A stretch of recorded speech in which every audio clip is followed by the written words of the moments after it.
Hello students, this is Vipasha Kar. आज lecture है आपका history of modern Indian art, code 401, BFA fourth year.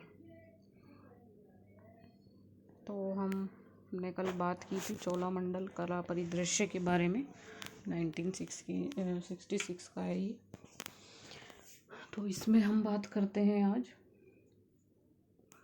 कल हमारा टॉपिक चल रहा था ये इनमें पन्नीकर, सनत राजन, रेडप्पा नायडू, वासुदेव, अनीता जैकब, जानकी राम, राजा वेलू, एंथनी दास, विश्वनाथन, अनुस्वामी तथा नंदगोपाल सम्मिलित थे। मद्रास में राज्य ललित कला अकादमी की स्थापना तथा केंद्र सरकार द्वारा बुनकर सेवा केंद्र की एक शाखा भी स्थापित हुई है ना। जो मद्रास में राज्य ललित कला अकादमी की स्थापना हुई थी वो केंद्र सरकार द्वारा बुनकर सेवा केंद्र की एक शाखा भी उसमें स्थापित हुई, जिससे कलाकार समाज से अधिक जुड़ने लगे। पन्नीकर ने उठती परिस्थिति को ध्यान में रखते हुए कला विस्तार को हस्तशिल्प की ओर ले जाने का प्रयास किया तथा हस्तशिल्प संघ की स्थापना भी की है ना। उन्होंने सारी चीज़ें देखते हुए जो कला विस्तार था उसको हस्तशिल्प की ओर ले जाने का प्रयास भी करा और हस्तशिल्प संघ की स्थापना भी की, जिसके माध्यम से विक्रय एवं वितरण द्वारा प्राप्त लाभ कलाकार सदस्यों को पहुंचाया है ना। उसके माध्यम से ही विक्रय एवं वितरण दोनों द्वारा प्राप्त लाभ कलाकार सदस्यों को पहुंचाया तथा इटली में निर्यात की गई बातचीत कलाकृतियों की आय से 1964 ईस्वी में मद्रास से कुछ दूर महाबलीपुरम नवीन राज्य मार्ग पर 8.5 एकड़ भूमि क्रय थी है। तो इटली में जो उन्होंने निर्यात की गई थी कृतियाँ, उसकी आय से 1964 ईस्वी में उन्होंने मद्रास से कुछ दूर महाबलीपुरम है, वहाँ पे नवीन राज्य मार्ग पर उन्होंने 8.5 एकड़ भूमि क्रय की। धीरे धीरे यह भूमि आबादी में बदलती गई, मतलब धीरे धीरे जो वो भूमि थी वो आबादी में बदलती चली गई, ठीक है। तथा 1966 ईस्वी में पन्नीकर ने यथावत कलाकार ग्राम की स्थापना की नहीं, जिसे चोलामंडल आर्टिस्ट विलेज के नाम से जाना जाता है ना। उसके बाद इन्होंने 1966 ईस्वी में पन्नीकर जी ने यथावत कलाकार ग्राम की स्थापना की है ना। किसकी स्थापना की? कलाकार ग्राम की। और 1966 में इन्होंने की थी, जिसे चोलामंडल आर्टिस्ट विलेज के नाम से जाना जाता है, ठीक है।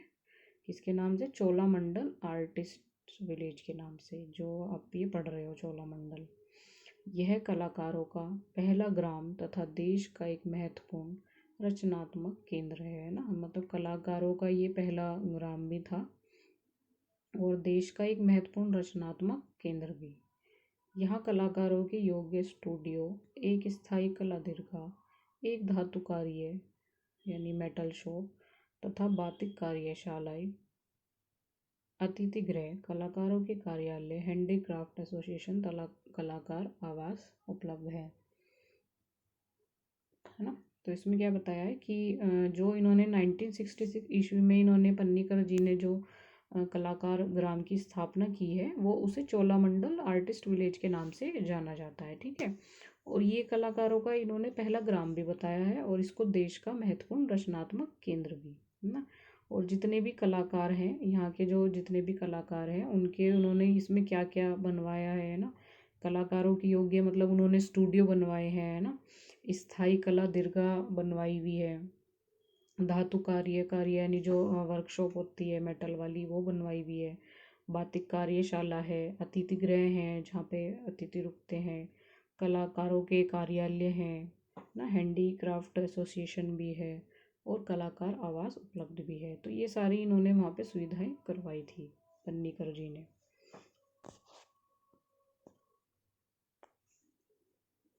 यह ग्राम युवा कलाकारों की आवश्यकता के अनुरूप सृजनात्मक कलाकार के रूप में कार्य करने के लिए पूर्णकालिक आवास की आवश्यकता अनुरूप निरंतर विकास होता गया। मतलब इसमें ये बताया है कि जो वहाँ के गांव के जो युवा कलाकार थे उनकी जो आवश्यकता थी है ना उसके अनुरूप, यानी जो सृजनात्मक कलाकार थे उसके रूप में कार्य करने के लिए उनकी जो भी आवश्यकता थी आवास की और जो काम की आवश्यकता थी, तो उस चीज़ में इन्होंने निरंतर विकास किया है ना। मतलब ये कुछ ना कुछ उसमें करते गए। तो इसमें ये बताया यह ग्राम युवा कलाकारों की आवश्यकता के अनुरूप सृजनात्मक कलाकार के रूप में कार्य करने के लिए पूर्णकालिक आवास की आवश्यकता अनुरूप निरंतर विकसित होता गया। ठीक है। यह कलाकार अतिरिक्त समय में धनोपार्जन हेतु हैंडीक्राफ्ट में सृजनात्मक कार्य भी करते हैं। जो ये कलाकार है वो अतिरिक्त समय में, यानी जो एक्स्ट्रा उनका समय होता है धनोपार्जन हेतु यानी धन के लिए हैंडीक्राफ्ट में सृजनात्मक कार्य भी करते हैं। यानी जो हैंडीक्राफ्ट है उसमें ये क्रिएटिव अपनी साइड से सृजनात्मक कार्य भी ये करते हैं जब इनका एक्स्ट्रा टाइम होता है उसमें। पन्नीकर ने मृत्यु पर्यंत अपने निकटवर्ती साथियों के साथ चोलामंडल में ही कार्य किया। मतलब जो पन्नीकर जी थे उन्होंने अपनी मृत्यु के टाइम पे उसके निकट जो उनके निकटवर्ती जो जितने भी उनके साथी थे मित्र थे उनके साथ ही उन्होंने चोलामंडल में ही उन्होंने कार्य किया था। पन्नीकर की मृत्यु उपरांत मद्रास आंदोलन के साथ भारतीय समकालीन कला को जो महत्वपूर्ण परिदृश्य मिला था वह यकायक धराशायी होने लगा है। मतलब उनकी मृत्यु के प्रांत जो मद्रास आंदोलन के साथ उनको कला को जो महत्वपूर्ण परिदृश्य मिला था वो धीरे धीरे धराशायी होने लगा था। ठीक है। तो इसमें यही है कि ज़्यादातर इसमें यही बताया है कि जो पन्नीकर जी थे उन्होंने चोलामंडल का परिदृश्य के लिए क्या क्या सुविधाएं अवेलेबल कराई और क्या क्या मतलब सारा वर्क उन्होंने जो किया है। ठीक है। जैसे इसमें ये सारे आर्टिस्ट इसमें सम्मिलित थे जो हमने स्टार्टिंग में पढ़ा था। और मद्रास में इन्होंने राज्य ललित कला अकेदमी की इन्होंने स्थापना भी करवाई है। ठीक है। और शाखा भी स्थापित हुई थी इनके द्वारा बुनकर सेवा केंद्र की।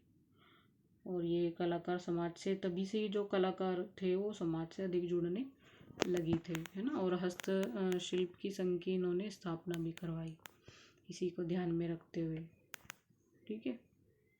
उसके बाद ये वाला पैराग्राफ मोस्ट इम्पोर्टेंट है। इसमें मेन चीज़ें हैं जैसे आगे शॉर्ट क्वेश्चन आते हैं उसके लिए कि कलाकार ग्राम की स्थापना इन्होंने कब कराई, किसने कराई, तो पन्नीकर जी ने 1966 में। और इसको चोलामंडल आर्टिस्ट विलेज के नाम से भी जाना जाता है। ठीक है। और ये पहला कलाकारों का पहला ग्राम है और देश का एक महत्वपूर्ण रचनात्मक केंद्र। उसके बाद प्रादेशिक शैली में बदलने लगा। जब ये धीरे धीरे धराशायी एकाएक धराशायी होने लगी तो प्रादेशिक शैली में ये बदलने लगा। किंतु कुछ कलाकारों ने पन्नीकर की तकनीक, तांत्रिक तत्व, ज्योतिष रेखा चित्र, बीजगण के आकार, लेखन कला तथा एकारगत अमूर्तवाद को आगे बढ़ाया। ठीक है। यानी जो कुछ कलाकार थे उन्होंने पन्नीकर की जो तकनीक थी वो तकनीक कौन कौन सी थी, तांत्रिक तत्व थे जैसे ज्योतिष रेखा चित्र थे, बीज गणित के आकार थे, लेखन कला थी, है ना, और अमूर्तवाद था, तो उसको उन्होंने आगे बढ़ाया।